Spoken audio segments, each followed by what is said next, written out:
Oh, hi folks, my name's Dan, and we got Jan behind the camera there, and a couple years ago a game came out called Hitman, and a lot of us here at GiantBomb.com enjoyed it quite a bit.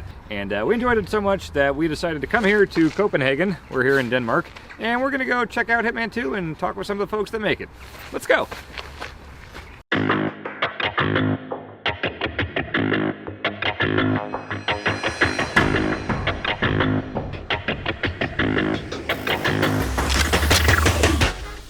Hello! We're here with Jakob Mikkelsen, game director on Hitman 2, and Rasmus Paulsen, the franchise art director for Hitman.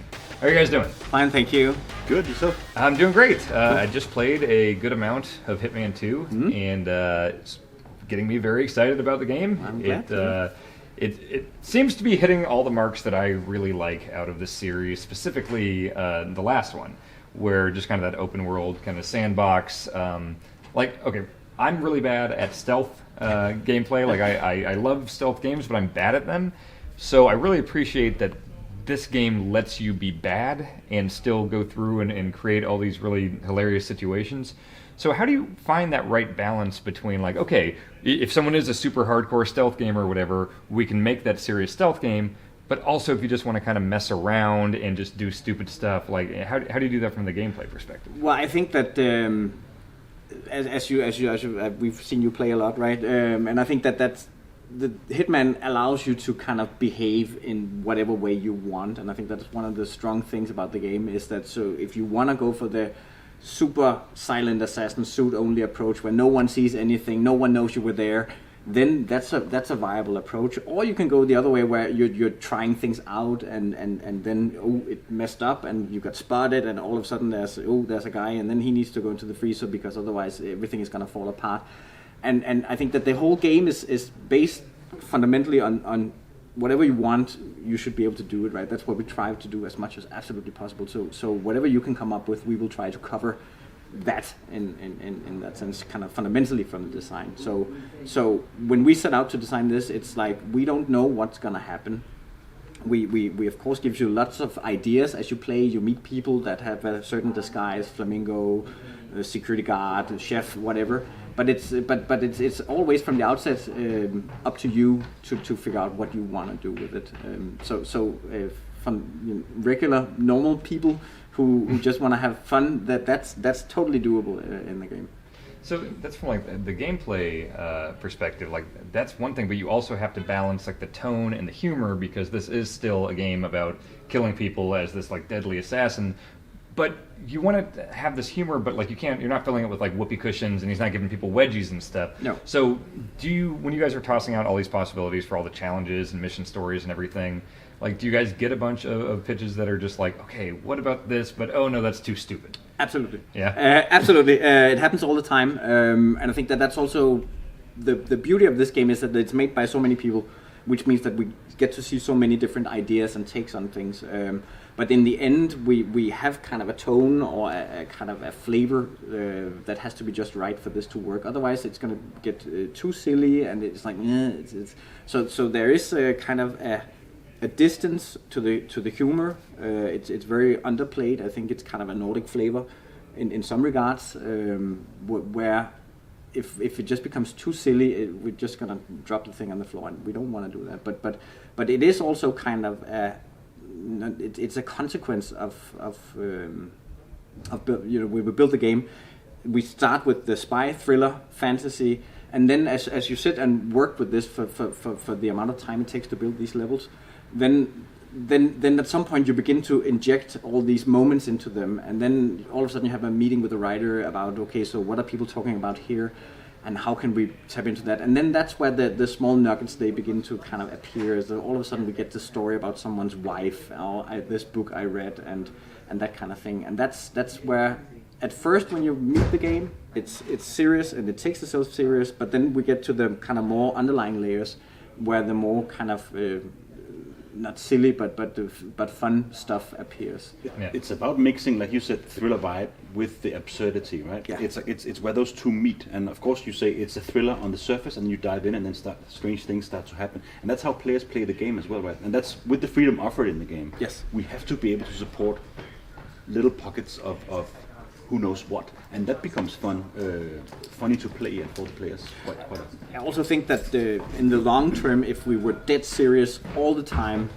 I think it would wear out because there's also a kind of a sense of variety in this. Because if everybody was just super badass guards with guns that were just and everything was just serious and straight and serious and straight and serious and straight, I think you would kind of get bored after a while. But with like the outfits and stuff, 47 is obviously a deadly serious character. Even though there's silliness in the game, he is played very straight. But yet you put him in these ridiculous outfits and stuff. You know, dating back, pretty far in the series, he's always worn silly like bird costumes, or we see a lot like the flamingo costume and stuff here. Is there any worry about like compromising the integrity of the seriousness of the character with the outfits, or is it always justified by like, hey, he's just getting the job done. That's what he does. I think that's one part of one good take on it is exactly what you're saying there, right? 47 will do whatever it takes. Yeah. But there is definitely some sort of, he doesn't overact, and he just does enough to kind of blend in. So yes, he will pose as the flamingo, but that's because that is what is expected of him in that context. So I think that we're then touching into the whole silly versus serious. Yeah. He does it because it helps him kind of solve the problem. Yeah. And then again, we kind of give you, the player, the opportunity to be the 47 you want to be, right? So you decide that he dresses up as a flamingo. It's not us. We give you the option to do it, right. But we don't dictate that you have to do it. And I would say we know the players quite well. So in that sense, we give you 10% opportunity to act completely ludicrous in this rather serious game, right? And because it's a game that it has some dark tones, we think that it's worthwhile. It's almost like the chocolate chip cookie, and these moments are the chocolate chips. Yeah. That's sort of... But if you really like chocolate, you can have a big chocolate cake. Right? So he's just like comically good at everything he does. Like the thing I always go back to is when he can just surprise Drum. Yes. And like Drum good enough to like pass this like audition believably. Like have you guys ever thought of this in anything that like he would be just terrible at? Like he would not be able to pull off? Like he actually just sucks at this thing. That's a good question. It's actually dancing, maybe. But then again, that's the thing, right? So he has to surprise you with the outrageous things he can do by studying. He has this side of him, right? You can imagine him studying certain things and going in and nailing it, and you're like, what the hell? That is so weird. And it is definitely comical. But like Jacob says, if everything is just about shooting and sniping and shooting and sniping and shooting and sniping and shooting and sniping, it becomes a grind. It gets a little bland. So we definitely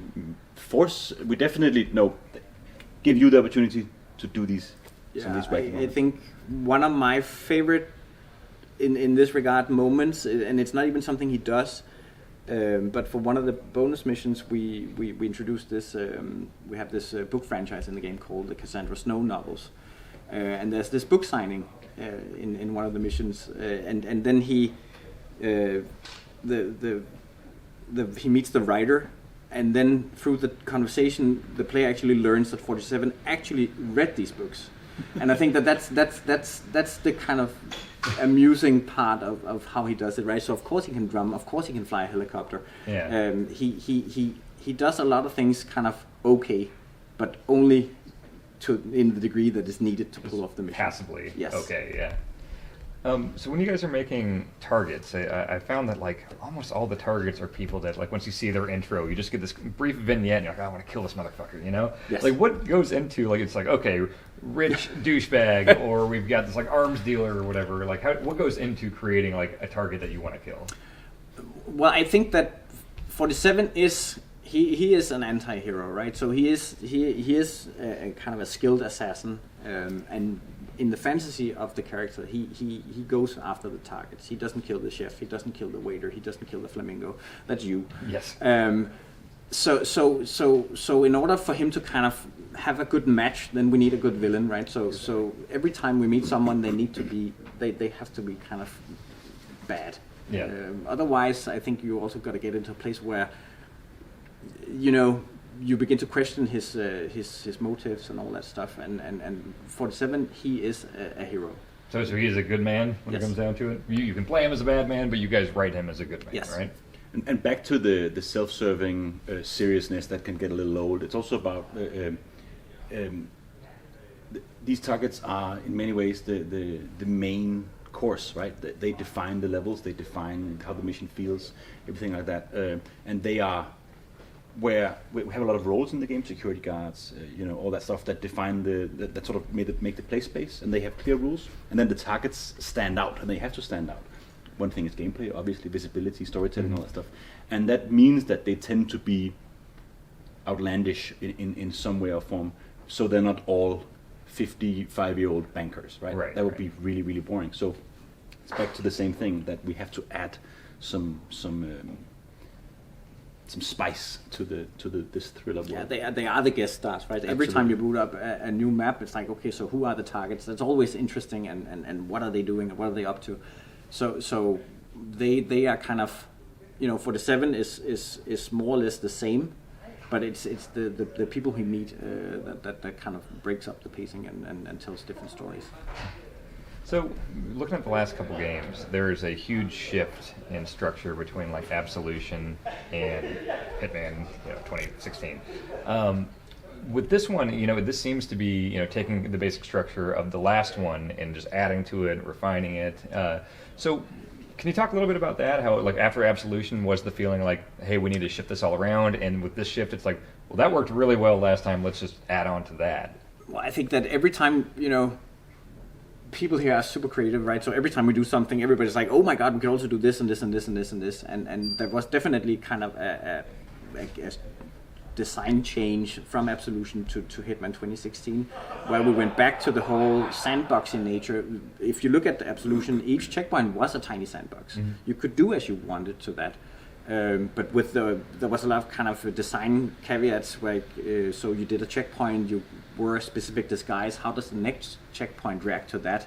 Where in the sandbox nature of the current kind of game and 2016, that problem doesn't exist to the same degree because Absolution's very linear narrative was kind of driving that thing, where the sandboxes they start with you entering the map, and then whatever happens is up to you, and then you leave at the other end. So this time around it was more like, okay, so we have a lot of experience in building these massive sandboxes, and we wanted to make something that was even more crazy and bigger crowds, just to kind of see, okay, what's the next step in this direction.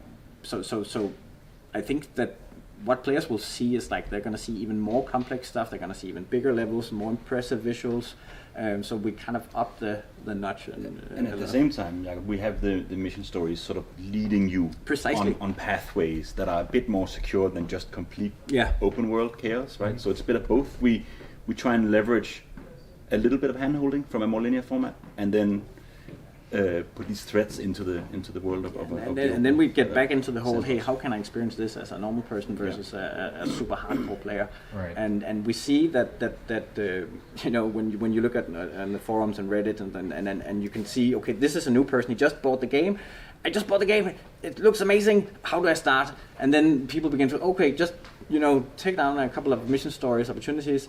And then turn them off, and other players are like, no, just turn them off. Just go in and experience everything for yourself. It's like so we see that people are using the game in kind of in the way that they kind of feel that suits them, and I think that's also a very strong thing that you can kind of dose the experience yourself if you want to. Sure. Do you find that the mission story things are a good way to nudge people along, like a specific story you want to tell, but you don't want to just hit them over the head with it? You can just kind of like, hey, look over here, if you want to come over here. It's a mix, right? When we build these levels, right, we have a gigantic communication task ahead of us, because we need you to kind of feel welcome and get ideas and meet characters and not get shot. Mm-hmm. And so there's a lot of kind of design going into, okay, so when you come into this room, then you meet these two people, there's a good cover here. We know that if we place a single guy and a desk and a hammer, then chances are he's going to get hit with the hammer flying. That's going to happen, right? The guy in the boat tutorial, right, with the chef, mm-hmm. He is kind of, yes, wrench, do it, and of course we even directed to it here, but that also exists in the entire game, right? Every time you come around the corner, there's something happening. There's some characters, there's some lighting, there's some music cues. animations. So it's a lot about kind of inviting you to do things in this, where the mission stories then kind of take it one step further and actually kind of also gives you an entertaining story that leads to a moment where you have to kind of figure out, okay, so how do I do the final step myself?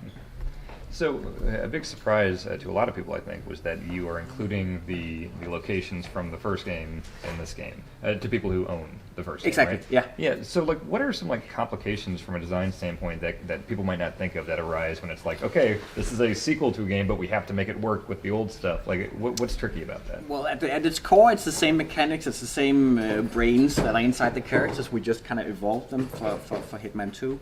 But it means that all of a sudden you need to go in and so now the mirrors are working.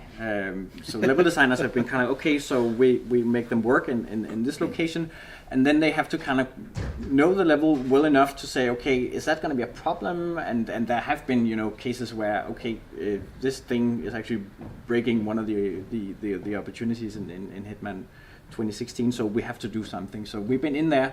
And adding the crowd gameplay to Paris, so now you can hide in the crowd.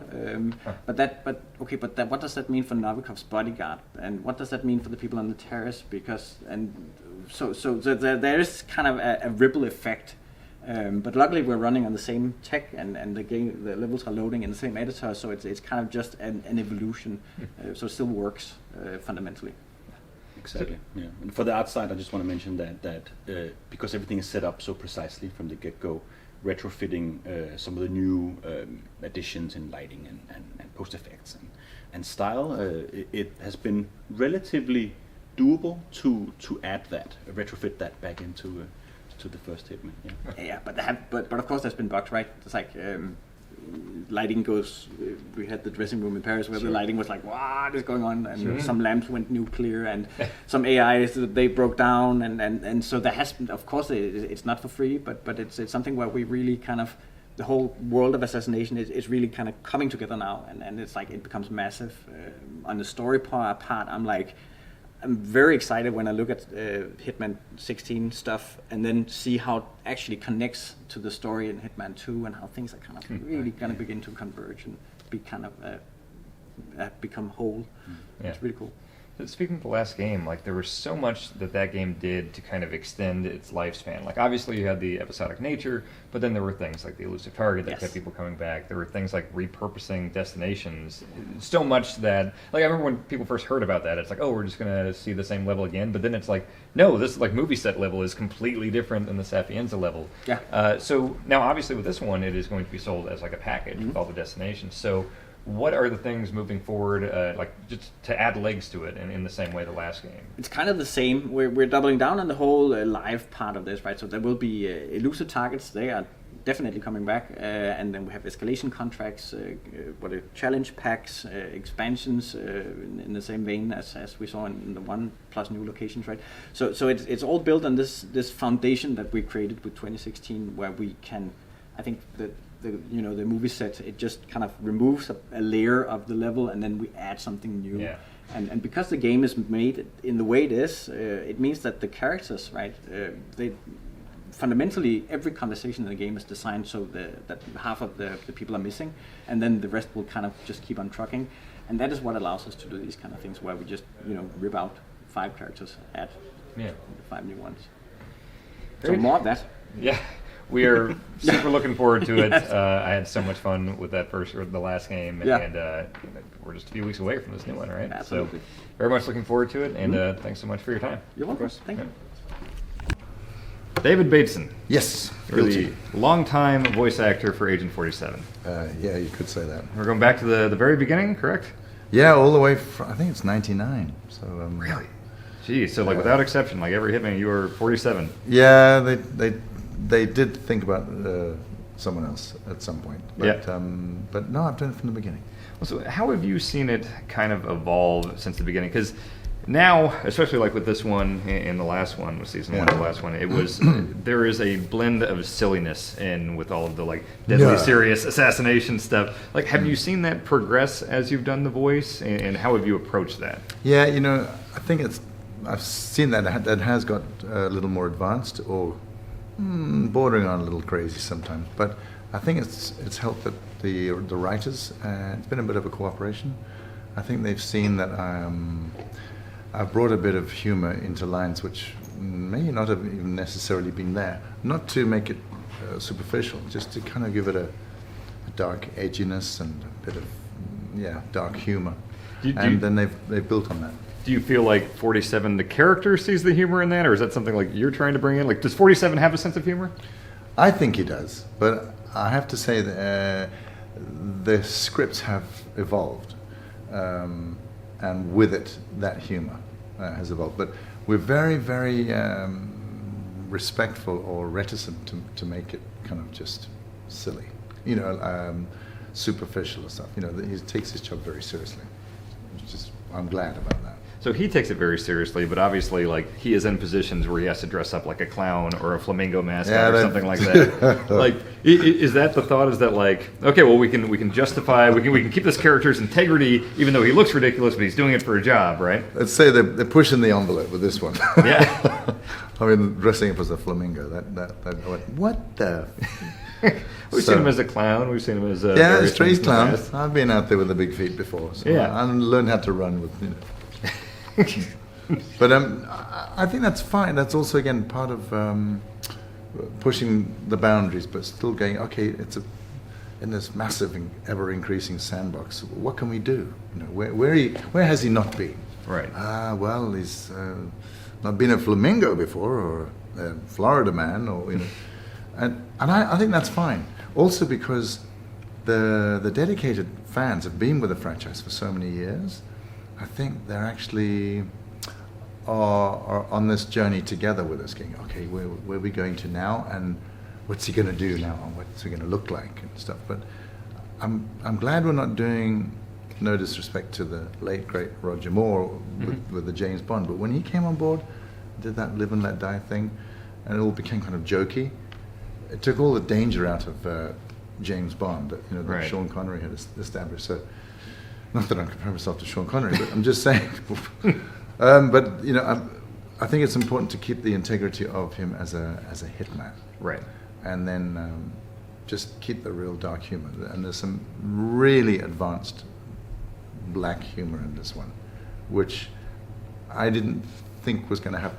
Where he's saying a lot more, and I can't tell you any more about that. But in that long dialogue, you see his humor at work. And his personality, actually. Well, like, when you get these lines, when you see the script and everything, like, obviously you've got these big, like, story beats and cutscenes you have to do, but also there's all these times where it's very specific, like, oh, if you happen to find this outfit, and you have to say something on the intercom, or you have to kind of, like, be, like, the character 47 has to be in character as the disguise. Like, I haven't seen every possible permutation. Like, do you ever just see an out of context, like, wait, what possible scenario is he saying this ridiculous thing? Often. Yeah. Because I only get my lines. I get to read the scene, but I don't know really what's happened before or what's going to happen afterwards. So, luckily, I get filled in just before we do a take, which is helpful. But I just think that you couldn't. Let's put it this way: you couldn't have done what we're doing now even 6 years ago. I think the game has just become more sophisticated and so dense that it's kind of you can. I wouldn't mind comparing one of the very early games with now, to seeing, okay, what the hell were we doing back then? Right. It really is. It's a novel now. It's a big, rich smorgasbord compared to a snack sandwich. Yeah, it seems like the possibilities for what that character could do, like when you open up the world, they were way more kind of linear or smaller in scope earlier. Yeah, and that's understandable. That's also the way of technology. But watching you guys play that ghost mode was mind-boggling, because I thought it's not just a hit where you're not to be discovered and whatever, but now you're competing with time against yourself. And then you get stressed when you see yourself. You're going, what the hell were they on when they thought of this? Yeah. And I think that's just great. I'm intrigued to see how the fans are going to take that. Yeah, it's. I think it's going to be a learning process. You were crap. I was absolutely terrible. Was. And if anyone has ever seen me play the game on Giant Bomb, I am always crap at this game. No. But I always enjoy it. Okay, that's fair enough. Yeah.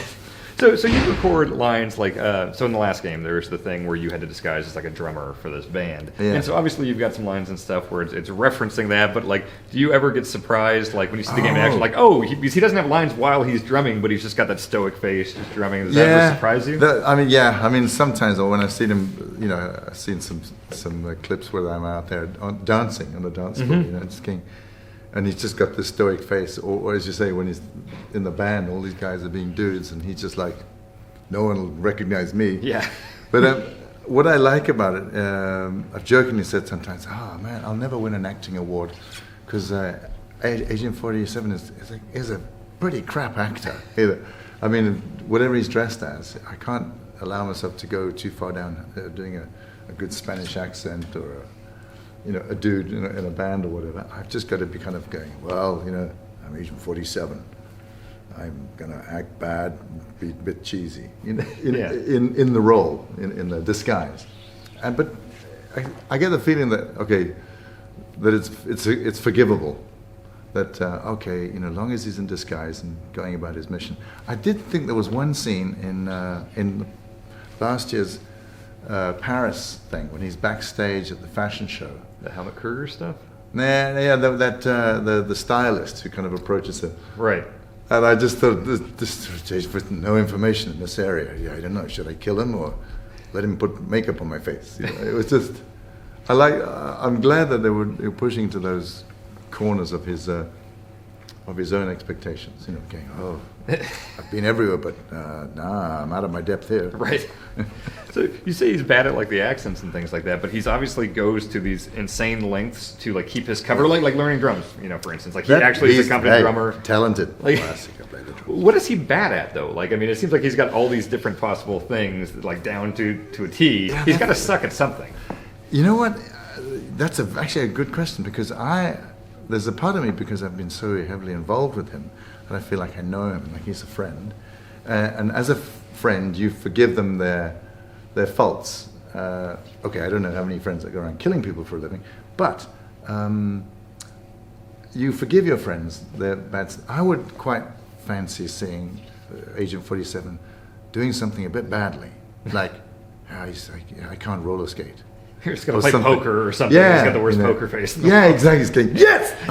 Shit. Just something where that element is not. There's a new element you're going to see in this game, which has not been seen before, which is a kind of multi-layered thing which I haven't done before, but it's really expanded when he's describing a situation, and his mind is on something else, like he's kind of a bit bored, but he's seeing opportunities in what he's describing, out of context. In context in the situation. But yeah, I wouldn't mind seeing him, going, okay, we know Agent 47, he can't ice skate. Okay, damn, the guy's got to kill us in the middle of that ice, go for it. Yeah, it's like a mascot just to see him like, Bambi on ice, going, I'm going to get you, you bastard. That could be fun. Yeah. Because it makes him more human. Yeah. And everyone's his friend going, go, Agent 47. Take it so seriously, get the bastard. That could be fun. But at the moment, he's pretty cool, except for his accents. It's kind of right.